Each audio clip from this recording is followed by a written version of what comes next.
வணக்கம் மக்களே. இன்றைக்கி நான் ஒரு அருமையான ஸ்டோரி கொண்டு வந்திருக்கேன். சரி வாங்க ஸ்டோரிக்குள்ளே போகலாம். 4 வயதான போது அந்த பெண் குழந்தைக்கு நிமோனியா சுரம் வந்தது.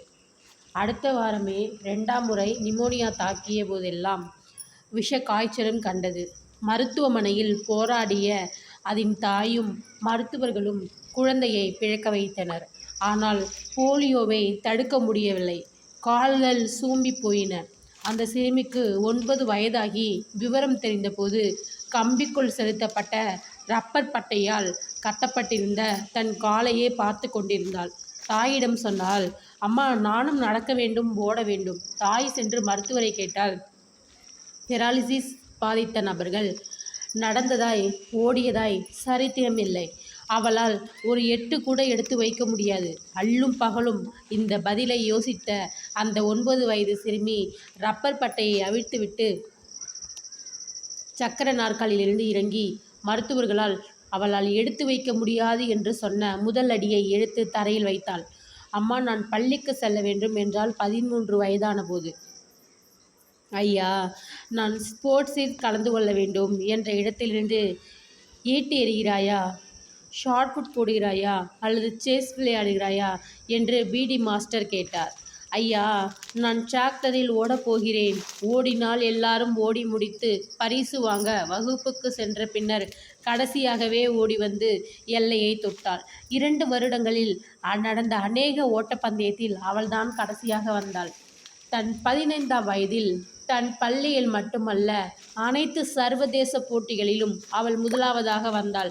1960 ஒலிம்பிக்ஸ் உலகின் மிக மிக சிறந்த திறமையாளர்கள் போதும் களம் இதுவரை தோல்வியடைந்திராத ஜீட்டா ஜெயின் என்ற பெண்ணை 100 மீட்டர் ஓட்டப்பந்தயத்தில் முந்தி சென்று முதல் தங்கத்தை வென்றாள். மதியம் அதே ஜீட்டா ஜெயினை முந்தி சென்று 200 மீட்டர் ஓட்டத்தில் வென்று தன் 2வது தங்கத்தை ஜெயித்தாள். மறுநாள் காலை ரிலே போட்டி. தத்தமது அணியில் 3 பேர் ஓடி வந்து குச்சியை நீட்டினார்கள். இவள் குச்சி தவறி கீழே விழுந்தது. அடுத்த முனையை பார்த்தால் ஜீட்டா ஜெயின் தன் பேட்டன் குச்சியுடன் புயலென ஓடிக்கொண்டிருப்பதை கண்டாள். கீழே விழுந்த தன் பேட்டனை எடுத்துக்கொண்டு பேயாய் புறப்பட்டாள். ஒலிம்பிக்கில் புதிய சரித்திரம் படைக்கப்பட்டது.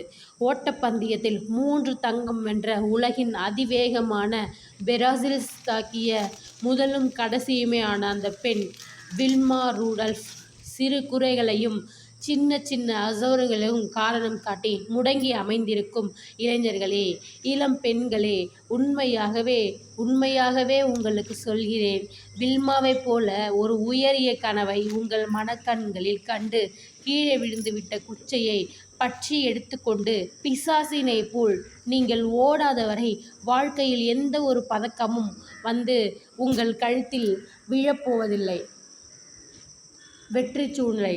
ஒரு ஒட்டகமும் அதன் குட்டியும் இப்படி பேசிக்கொண்டிருந்தன. அம்மா, எல்லா மிருகங்களும் கண் இறப்பா அழகா இருக்கே, நம்ம மட்டும் ஏம்மா இப்படி அசிங்கமாக தொங்குது?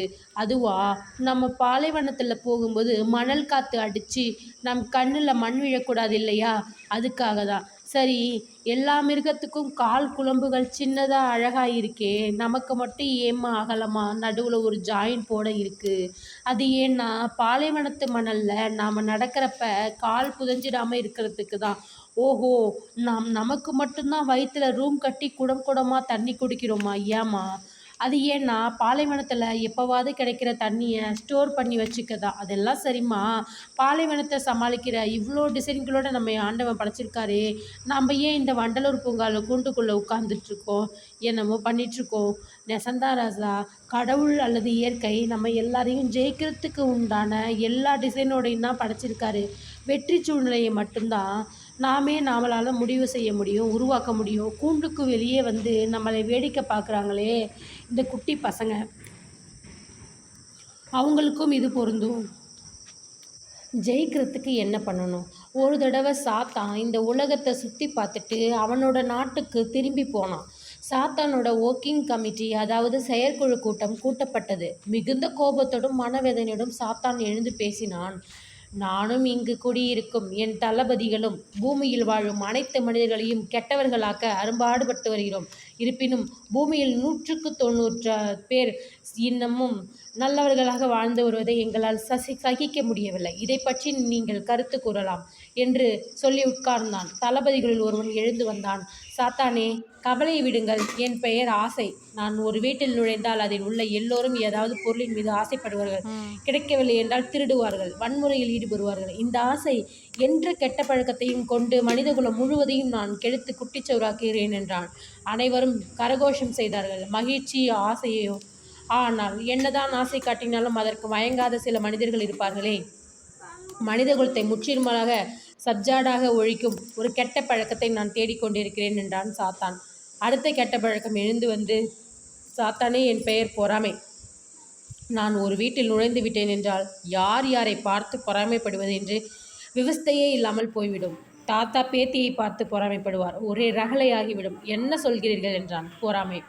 பலமாக கைத்தட்டல் பெற்றாலும் சாத்தான் நல்லது. நீ பெரும்பாலான மக்களை ஸ்பாயில் செய்வாய். ஆனால் மக்களை முழுமையாக கெடுக்கக்கூடிய ஒரு கெட்டை பழக்கம் இருந்தால் நன்றது என்றான். இப்படியே காமம், அறியாமை, சோம்பேறித்தனம், கோபம் போன்ற சுமார் 50 கெட்ட பழக்கங்களை வந்து பேசினாலும் சாத்தானும் திருப்தி இல்லை. மனித குலத்தை பூண்டோடு ஒழித்து கட்டக்கூடிய ஒரு கெட்ட பழக்கத்தை அவன் விரும்பினான். கடைசியாக ஒருவன் எழுந்து வந்தான். ஐயா, என்னை பூமிக்கு அனுப்புங்கள். மனித குலத்தை முற்றிலுமாக ஒழித்து விடுவேன் என்றான். நீ போய் என்ன செய்வாய்? ஒரு வீட்டில் ஒரு பையன் படித்து கொண்டிருந்தால் அவனிடம் போய் என்னென்ன செய்தால் அவன் வாழ்க்கையில் முன்னேறலாம் என்று சொல்வேன். அதாவது பள்ளி முடித்ததும் கல்லூரி, பிறகு வேலை, சொந்த தொழில் என்று முன்னேறுவதற்கான என்னென்ன செய்ய வேண்டும் என்று சொல்வேன். பாவி, இதையெல்லாம் நீ சொன்னால் அவன் உருப்புற்றுவானே. உருமினான் சாத்தான். ஆமாம், அப்படித்தான் அறிவுரை சொல்வேன். சொல்வதோடு இருக்க மாட்டேன். டூ டூ லிஸ்ட் என்று ஒன்று போட்டு அவன் முன்னேற்றத்திற்கு கட்டாயம் செய்ய வேண்டிய வேலைகளை ஒரு நோட்டில் எழுதி தருவேன். டேய் துரோகி, ஒழிக்க சொன்னால் வாழ வைக்க நீ வழி சொல்றியாடா பாவி. அட ஆமையா, அவன் வாழ்க்கையிலையும் பணத்திலையும் ஜெயிக்கிறதுக்கு என்ன பண்ணுறதுன்னு க்ளீனாக ஒரு டைரியில் எழுதிவிடுவேன். அந்த லிஸ்ட்டை அவன் கையில் கொடுத்து, இதெல்லாம் நீ செஞ்சால் முன்னேறுவ, ஆனால் இந்த காரியங்களை நீ நாளைக்கு செஞ்சால் போதும் என்று சொல்லிடுவேன். சாத்தான் எழுந்து மகிழ்ச்சி கூப்பாடு போட்டு அவனை கட்டிப்பிடித்து குதியாட்டம் போட்டாள். உலகத்து மக்களை முற்றிலுமாக ஒழிக்க வல்ல சூப்பர் கெட்ட பழக்கமே உன் பெயர் என்ன என்று கேட்டார் சாத்தான். நான் தான் ப்ரோக்ரஸ்டேஷன், அதாவது வேலையை தள்ளி வைக்கும் பழக்கம். தேங்க்யூ.